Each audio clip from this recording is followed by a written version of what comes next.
नमस्कार दोस्तों। आज हम आपके लिए बहुत महत्वपूर्ण वीडियो लेकर आए हैं जो आपके जीवन में बहुत काम आएगी। सच दोस्तों, जो लोग बहुत छोटी छोटी बातों में क्रोध कर लेते हैं और अपना जीवन बर्बाद कर लेते हैं, आप हमारे वीडियो को अंत तक ज़रूर देखिए।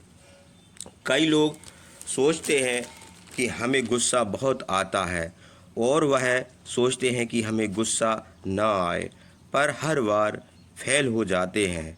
कस्में भी खाते हैं कि अब कभी गुस्सा नहीं करेंगे, मगर फिर भी बहुत गुस्सा आता है। क्रोध एक ऐसी चीज़ है जो आपके प्यारे से प्यारे रिश्ते में जहर भर देती है। क्रोध सबसे पहले आपके मन में जहर भरता है, आपकी ज़िंदगी में जहर भरता है, आपकी पूरी दुनिया में जहर भर जाता है। जो इंसान क्रोध करता है, क्रोध करने से पहले भी दुखी रहता है, क्रोध करते समय भी दुख को पाता है और क्रोध करने के बाद भी दुखी होता है। कोई भी व्यक्ति हमारे क्रोध को क्यों पसंद करेगा? एक व्यक्ति गुरुजी के पास गया और गुरुजी को जाकर बोला, गुरुजी मुझे बहुत क्रोध आता है और उस क्रोध की वजह से मेरे घर में सभी लोग खफा रहते हैं और उस क्रोध की वजह से गलानी और पश्चाताप रहता है। मैं लोगों से नज़रें नहीं मिला पाता। ऐसे ऐसे शब्द क्रोध में कह जाता हूँ कि जिनके बाद में लौटाया भी नहीं जा सकता। याद रखना, आप भी एक बात, जो भी शब्द क्रोध में आकर कह जाते हैं, हो सकता है कि आपको उनकी माफ़ी मिल जाए, पर लोग उन शब्दों को भूल नहीं सकते। तो याद रखना, जो भी आप क्रोध में शब्द कहेंगे, उन शब्दों का सामना आपको भी ज़िंदगी भर करना पड़ेगा। तो उसने गुरुजी से कहा कि मैं परेशान हो गया हूँ, बहुत कोशिश करता हूँ, पर गुस्से की आदत छूटती नहीं है। गुरुजी ने कहा, एक काम करो, जब भी तुम्हें गुस्सा आए ना, तो बस एक बात याद रखना कि गुस्सा तो मैं करूँगा, पर कल, आज नहीं करूँगा। जब भी गुस्सा आए, बस इतना सा संयम मन में रखना कि गुस्सा मैं करूँगा, पर आज नहीं, कल। उसने बोला, गुरुजी, इससे गुस्सा शांत नहीं हो जाएगा, दूसरे दिन भी तो गुस्सा करूँगा ना।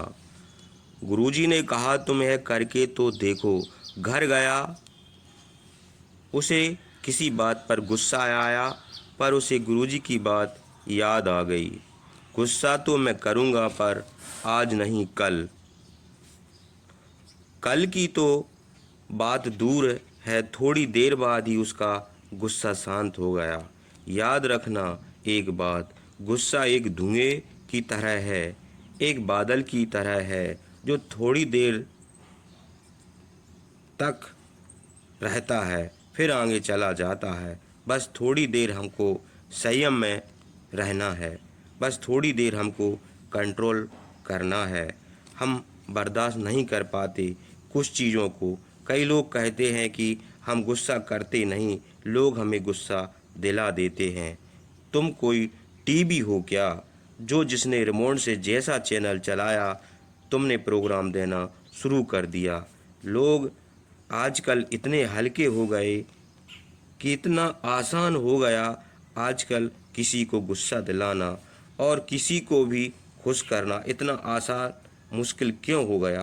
क्योंकि हमारी गंदी आदत है, हम हर बुरी बात का क्लेम दूसरों पर डाल देते हैं कि उसकी वजह से अगर वो नहीं होगा तो कोई और होगा, या तो ऐसा हो कि आपके लिए पूरी दुनिया ही बदल जाए, दुनिया एक में एक एक इंसान बदल जाए ताकि आपको गुस्सा ना आए, दुनिया की हर चीज़ बदल जाए, हर नियम बदल जाए, क्योंकि आपको गुस्सा ना किया जाए, आपको फिर भी गुस्सा आएगा, क्योंकि वो आपके भीतर है। बाहर के लोग तो निमित्त बनते हैं, गुस्से को बाहर निकालने के लिए वो अपने भरी रखा है। आपने भीतर बस ज़रूरत है खुद को पहचानने की, जानने की। जिस व्यक्ति से गुरुजी ने कहा गुस्सा कल करना, बस थोड़ी देर का संयम और गुस्सा गायब। कई लोग कहते हैं गुस्से को कंट्रोल नहीं किया जा सकता। गुस्सा कोई रूम में रहने वाली चीज़ थोड़ी है। जब आता है तब नहीं दिखाई देता कौन छोटा कौन बड़ा, आपको सब दिखाई देता है। आप उसी पर गुस्सा करते हैं जो आपसे कमज़ोर है, आपसे छोटा है। आप अपने बॉस पर गुस्सा करके दिखाओ, किसी पहलवान के ऊपर गुस्सा करके दिखाओ जो आपसे शक्ति में ज़्यादा, बल में ज़्यादा हो, उस पे गुस्सा करके दिखाओ। गुस्सा हम कमज़ोर पर ही करते हैं।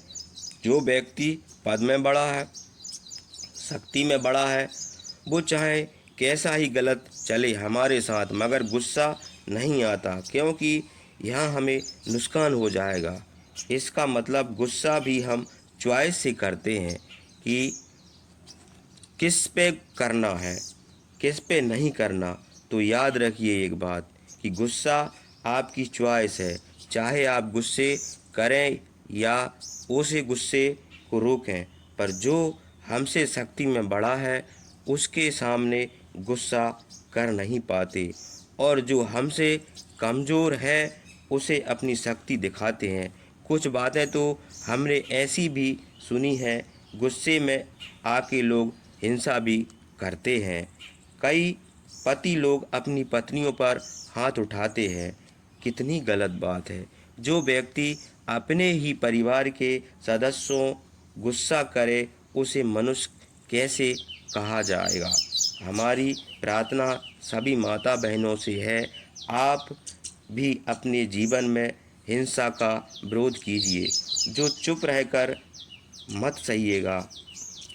जब आपने साथ पहली बार ऐसा हो तभी रोक दीजिए, इससे आदत को मत बनने दीजिए। अपनी शक्ति आप खुद बनिए।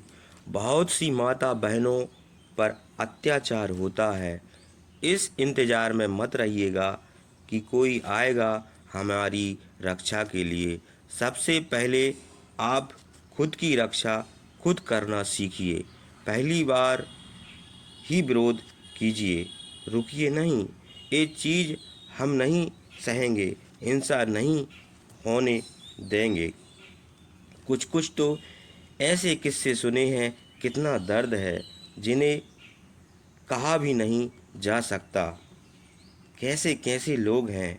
क्रोध एक ऐसी अग्नि है जो उसके पूरे परिवार को नहीं बल्कि पूरी दुनिया का जला डालती है। क्रोध इंसान के साथ रहना साक्षात नरक के समान है। एक घर में एक सास अपनी बहू पे बहुत क्रोध करती थी, बहुत गुस्सा करती थी। बहू बेचारी चुप रहकर सब सहती थी, पर वो बेचारी दुखी रहने लगी। सोचने लगी, आखिर कब तक सहूँगी मैं, कब तक इन बातों का अंत होगा। एक दिन उसके शहर में एक महात्मा आए। उसने महात्मा को सारी बात बता दी। महात्मा ने कहा कि जब तुम्हारी सास तुम पे गुस्सा करे ना, तो तुम उसकी आवाज़ रिकॉर्ड कर लेना, और जब भी वो दूसरी बार गुस्सा करके तो क्रोध करे तो उसकी वो रिकॉर्डिंग उसके सामने दिखा देना। बोली ठीक है। उसने ऐसा ही किया। उसकी सास जैसे ही गुस्सा किया उसने सारी रिकॉर्डिंग कर ली। दूसरी बार जैसे ही उसकी सास गुस्सा करने लगी तो उसने वो रिकॉर्डिंग लगा दी। उस आवाज़ को सुनकर उसकी सास को बहुत अजीब लगा। उसने अपनी बहू से पूछा, कौन है, कितनी गंदी आवाज़, कितने गंदे गंदे, कौन बोल रहा है, किसकी आवाज़ है, कितने गंदे शब्द हैं, मेरे कानों में चुभ रहे हैं, कौन है ये, मुझे क्यों सुना रही हो। उसकी बहू ने बोला कि आपकी आवाज़ है, ये सारे शब्द भी आपके हैं। जब उसकी सास ने पूरी रिकॉर्डिंग सुनी तो उसे बड़ा अफसोस हुआ कि इतनी गंदी आवाज़, इतने बुरे शब्द मेरे मुंह से निकलते हैं, उस दिन उसे गलती का एहसास हो गया। रिश्ता कोई भी हो, चाहे सास बहू का, चाहे पति पत्नी का, और जहाँ क्रोध आ जाता है वहाँ खराब आ जाती है, वहाँ कुछ नहीं रह पाता। कई लोग कहते हैं कि फिर तो हम किसी को कहेंगे ही नहीं, किसको, ऐसी मर्जी करने दो। बच्चों को भी कहना छोड़ देते हैं। नहीं, परमात्मा ने आपको विवेक दिया है, बातों को समझने की थोड़ी सी कोशिश करो। आप कौन सी बात किस विषय में की जा रही है, ये बात खास कर उन लोगों के लिए जिनके जीवन में क्रोध की वजह से जहर भर गया है। यदि आपके बच्चे गलत रास्ते पर जाते हैं तो आपका फ़र्ज है उन्हें समझाना। किसी की भलाई के लिए गुस्सा और क्रोध, ये दोनों अलग चीज़ है। आपने गुस्सा किया, उस टाइम बात बोली। क्रोध एक ऐसी अग्नि है, आप पहले ही जलते हैं।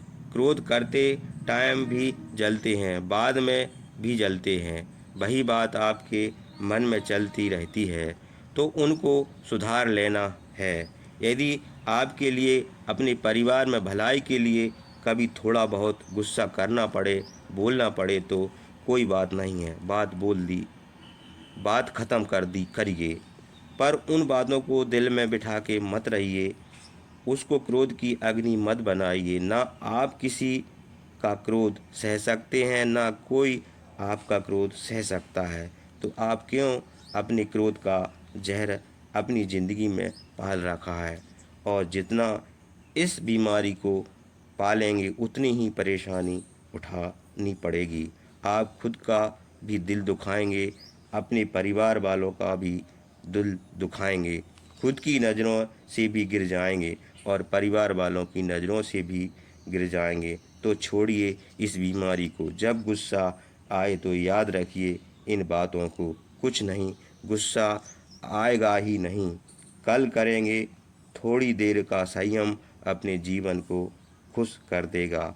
दोस्तों, जब भी आपको क्रोध आए तो क्रोध में थोड़ा संयम बनाइए। संयम में बस एक बात को ध्यान रखना है, गुस्सा आया है तो हम आज नहीं करेंगे वो गुस्सा, आज नहीं करेंगे वो क्रोध, हम कल करेंगे वो क्रोध। इससे आपका जीवन में खुशहाली रहेगी और आपके परिवार में भी खुशहाली रहेगी। दोस्तों, हम छोटी छोटी बातों पर गुस्सा कर लेते हैं, क्रोध कर लेते हैं, और वह गुस्सा क्रोध इतना बढ़ जाता है कि इंसान की ज़िंदगी उजड़ जाती है, ना जाने क्या क्या हो जाता है। इसलिए हम सभी माता बहनों भाइयों से प्रार्थना करेंगे, जब भी गुस्सा आए तो थोड़ा सा सब्र करना सीखिए।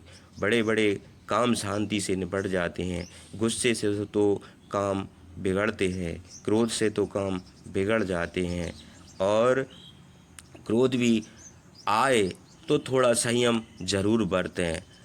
देखो, क्रोध में कितने बड़े गलत काम हो जाते हैं जो कि हम जिसकी कल्पना नहीं कर सकते। एक अच्छे खासे इंसान की ज़िंदगी उजड़ जाती है, उसका पूरा परिवार बिखर जाता है, रिश्ते टूट जाते हैं, दूरियां बन जाती हैं, लोग ना जाने क्या क्या सोचते हैं।